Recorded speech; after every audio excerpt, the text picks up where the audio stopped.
কারণ দাওয়াত দিতে হলে মানুষের সাথে নরম স্বরে কথা বলতে হয়। এখানে খেয়াল করে দেখেন, ফেরাউনের সংশোধনের জন্য আল্লাহ রাব্বুল আলামিন নবী মুসা আলাইহিস সালাম এবং হারুন আলাইহিস সালামকে পাঠাচ্ছেন এই মর্মে ওহী করে যে তোমরা ফেরাউনের কাছে যাও, তাকে ইসলামের দাওয়াত দিও, কিন্তু তার সাথে নরম সুরে কথা বলো।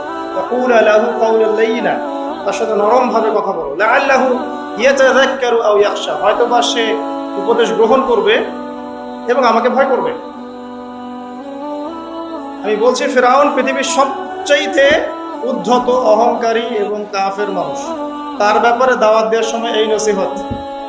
তাহলে আমরা যারা মুসলিমদের মধ্যে দাওয়াতি কাজ করি বা একে অন্যের ভুল সংশোধনের চেষ্টা করি, তাদের ভাষা কেমন হওয়া উচিত, পদ্ধতি কেমন হওয়া উচিত?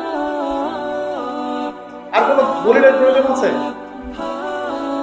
মানে ভুল সংশোধনের নবমী একটা পদ্ধতি থাকে, এটা বাদ দিয়ে আমরা এখন ভুল সংশোধনের অনলাইনেই পদ্ধতি গ্রহণ করেছি, যেখানে একজন ব্যক্তিকে নিয়ে এসে কাপড় চোপড় খুলে ওয়াশিং মেশিনে ঢুকিয়ে দেওয়া হয়।